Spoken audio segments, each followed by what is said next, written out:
Ladies and gentlemen, the very word secrecy is repugnant in a free and open society, and we are, as a people, inherently and historically opposed to secret societies, to secret oaths, and to secret proceedings.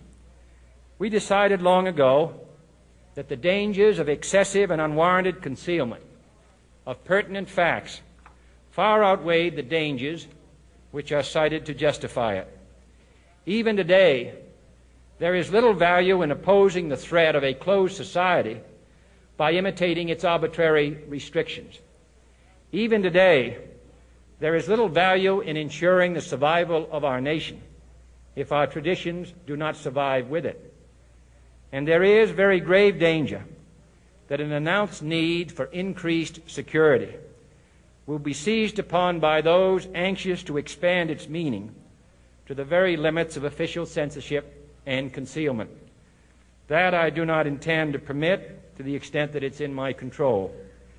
And no official of my administration, whether his rank is high or low, civilian or military, should interpret my words here tonight as an excuse to censor the news, to stifle dissent, to cover up our mistakes, or to withhold from the press and the public the facts they deserve to know. For we are opposed around the world by a monolithic and ruthless conspiracy that relies primarily on covert means for expanding its sphere of influence, on infiltration instead of invasion, on subversion instead of elections, on intimidation instead of free choice, on guerrillas by night instead of armies by day. It is a system which has conscripted vast human and material resources into the building of a tightly knit, highly efficient machine that combines military, diplomatic, intelligence, economic, scientific, and political operations. Its preparations are concealed, not published. Its mistakes are buried, not headlined. Its dissenters are silenced, not praised. No expenditure is questioned, no rumor is printed, no secret is revealed. No president should fear public scrutiny of his program, for from that scrutiny comes understanding, and from that understanding comes support or opposition, and both are necessary. I am not asking your newspapers to support an administration, but I am asking your help in the tremendous task of informing and alerting the American people. For I have complete confidence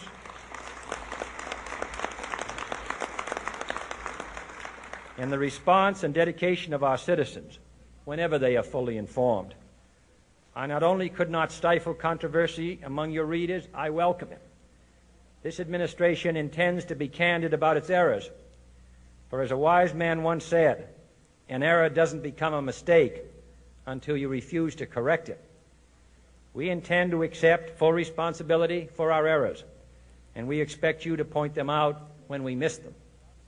Without debate, without criticism, no administration and no country can succeed, and no republic can survive.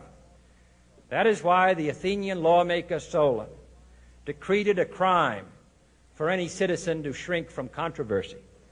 And that is why our press was protected by the First Amendment, the only business in America specifically protected by the Constitution, not primarily to amuse and entertain, not to emphasize the trivial and the sentimental, not to simply give the public what it wants, but to inform, to arouse, to reflect, to state our dangers and our opportunities, to indicate our crises and our choices, to lead, mold, educate, and sometimes even anger public opinion.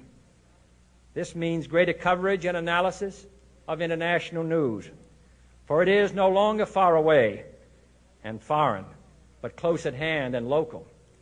It means greater attention to improved understanding of the news, as well as improved transmission.